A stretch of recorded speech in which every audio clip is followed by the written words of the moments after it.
I'm here with the man himself, Robert Cromeans. Robert, how you doing, man? Really good, really good.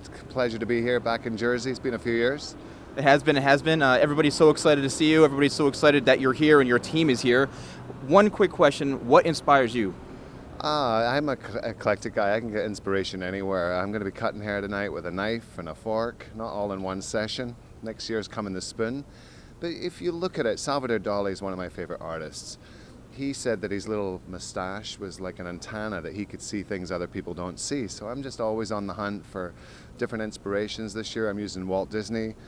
Last year I used Colonel Saunders, Starbucks, and soccer. So it's just amazing how you can interpret through a hairdresser's eyes into magical things that inspire hairdressers. And you know, when you interview people coming out today, I think the number one word you'll hear is, I'm inspired. And it's not a product pitch, it's not 2 for 22. We show them the company inside out, but it's about the people and the culture. That's what they're most proud about. And we had an exceptional model call here, so this could be perhaps one of the most beautiful shows we've ever done. Definitely, and I've seen some of the models, I've talked to your team, everyone's excited, everyone's inspired, and they're all pretty much ramped up and ready to go, you know? One thing, Robert, also, is people look to you for inspiration. How do you keep your brand alive? Because to me, you're an icon, you're an industry name, and you present yourself in a way that people remember you. How do you do that? Does it come from within? Well, I make a little slogan there. It's not about being remembered, it's about never being forgotten. You want to make an impression, and the thing that people don't realize, whether it's your last haircut in the salon or it's your last show, as soon as this finishes, it's over and we move into the next one to protect our reputations. So it's an ongoing thing. So you could have cut your client's hair beautifully today, and then the next time she comes in, not hit it quite to the same point. So that's the magic that keeps it interesting to me. I've been doing it nearly 25 years. I'm pretty good at it, but it's never the same thing twice. I never feel, as much as we've done What Inspires You all over the country, it's never the same thing. The models change it. There's little add-ons, there's little changes and switches, so it's always a new show for us. But, you know, I think the responsibility that we have, you know, bring your talent, but don't forget your responsibility. A lot of people forget that. I have a huge responsibility, not as an icon, but as the guy that really moves this machine and puts people in the place that they should be. And, you know, working with Takashi and Stephanie, we've worked together for years. So this is like second nature for us, but the element that's still unknown is the hair side. You know, a lot of great companies do great hair shows. We don't pre-do anything except the color because of time, but we are going to do on stage here, I'm going to do 10 haircuts live tonight. If all goes well. And you know, that's one of the things that really I think the audience deserve to see live action. Even to the point I make a mistake, I'd rather they seen it and realize that we're all human beings. And I cut a lot of hair because I figure I get half of it right most of the time. So 5 out of 10 is going to be good. You know, you got an expert like Takashi, a genius like Stephanie. We can't really go wrong. And again, this is like, you know, this is what we were born to do, and we love doing it. And we never take it for granted. After the show, we're going to take pictures with the audience. You know, it's just part of what we do. I hate these guys that leave backstage and, you know, they don't want to, they want to dodge the ball. Well, if you're not about the people, why are you there? We're about the people. We're not running for president like Obama, but we're taking it to the people. That's what this tour is about. This starts from our big show in Vegas, which is going to happen in 3 weeks.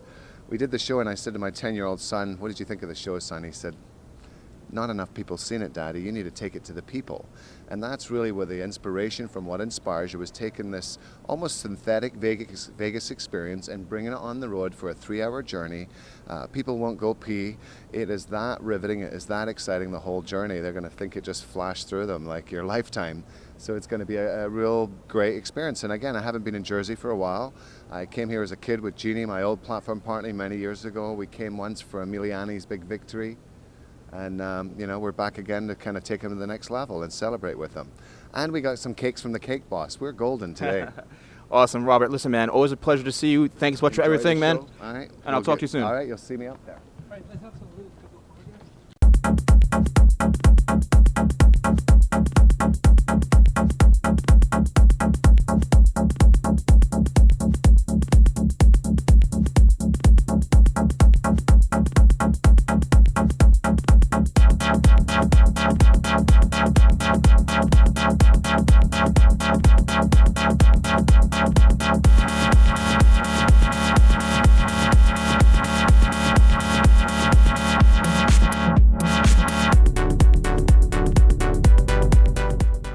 Well, Robert, an amazing show, man. You guys did great up there. How do you feel? I feel like a sports guy right now. What do you think of the game? Well, Bob, let me tell you, in the third inning, I thought we were in trouble. But then, well, I just feel the audience, it's with their permission. They were pretty gracious. I didn't know what the reaction was till I came out here. And I felt like Justin Bieber or the Jonas Brothers, these people ripped me apart. But somebody said, do you mind taking pictures? I said, I remember as a kid dying to get a picture.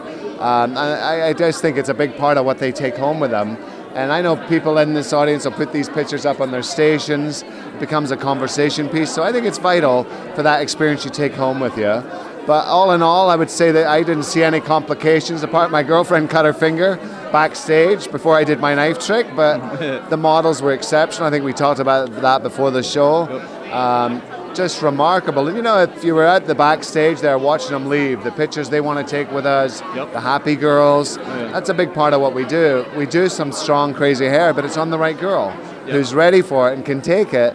And that's the real mark of a good hairdresser, is knowing who the haircut fits on, not just giving it to anybody. It doesn't work that way. So all in all, a great result. Stephanie was on fire. Takashi, he never misses a beat. And all in all, I think it was a great show. I really had fun with it.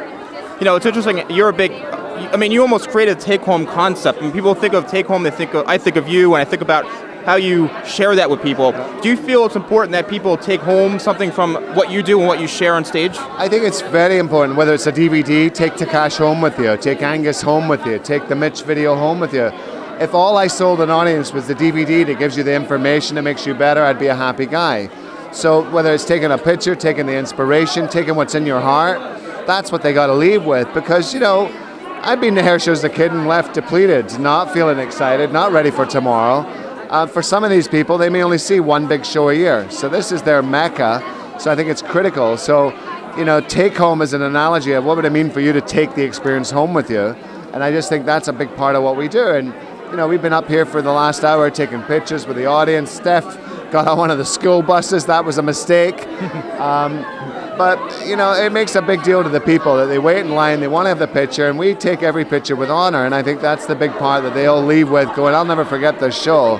And the only problem they have so much information on their camera. They took so many pictures. I see them deleting a few to get room on more. But I couldn't hope for that. And when you get back to Facebook and Hairbrain and see all this stuff coming up, it really gives me a lot of joy in my heart when the show's all over with. It reenacts it, and that's what we all need to do, is to get back to that time where we were excited, where we were motivated. And whenever you're having a dull moment, go back and look at the picture, think of something Takash did, something Steph did, something I did, or something that one of the audience members was wearing that you go, that was inspiring. It doesn't all come from us, it comes from other like-minded hairdressers. There's a lot that makes this show. We're only 1/3 of it. 1/3's the model and the 1/3 is the audience. So without any of those things, it won't work the same way. Great point, man. Great point. I really, something new that you're doing, which I find very interesting, your new Walk In Salon concept. Oh, yeah? What is that about, man? All the people that follow my Salon Guy page, when I actually did an article for you guys, people were asking questions left and right. Explain it. Well, I coach companies like Regis who employ 45,000 hairdressers, and their true distinction is they're a non-appointment business. 45,000 hairdressers deep. So whether that's Supercuts or Vidal Sassoon, John Louis DeVie, it makes no difference. We've all driven by salons and seen that little sign on the deck that says walk in. And, you know, I study words and I really pay attention. I go, well, why don't I just move it up to the sign? If walk-in is an availability and walk-in's an idea, so we put it in the sign, Walk In by Robert Cromeans. We also changed our look. So we're really drilling our company towards young people on the right price with the right volume of business. Volume and performance is what it's built on. And in our already existing salon that we opened already on March 1st, they have doubled the volume in the store. They're close to 900,000 in revenue already. I've never seen anything like this because the price is right, and what all young kids need is experience.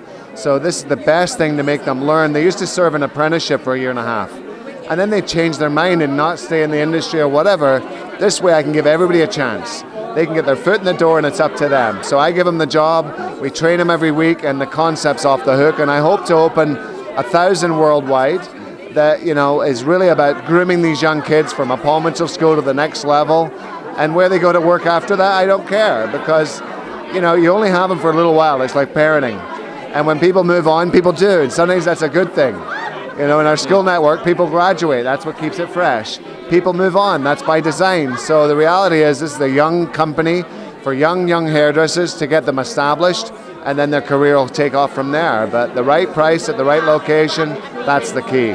Do you think that takes away from the service value? Because I'm a guy who's, an hour for my appointments, give them all the service, but then the people that are charging $15, $30 every 15 minutes, it all adds up to the same. Well, one of the things that made this happen for me is we started this promotion called Beauty on a Budget. And what we said is it was 50% cost, 100% experience. So even though we were dropping to a smaller module, because of who they work for, we're still giving sex in the sinky. We're still doing everything we did. So we were not trying to cut every 15 minutes. We're having a relationship with each and every guest, having multiple services with each and every guest, which are habits that will make you a successful hairdresser for life. So really it's about changing the way you think about it, bringing the small price to bring more volume in. As you get experience and gain with reputation, we will switch that configuration, but it's a great building block. I believe every salon could learn from this by having 3 or 4 kids at a walk-in or a beauty on the budget. We called it Bob's price, different from the senior stylist, different from the master stylist, but let them get available young traffic at young dollars that lowers the expectation. And with a low expectation, take it for a guy who knows. People see me at shows, they go, who's this guy? They walk into my show, they're like, well, this guy can't be that good. And then I do whatever. They're like, oh, that was great. They're so low expectation. I always deliver because they come in with such a low expectation. Young kids on a small price, the expectation's small. So when they deliver big, they have a client for life.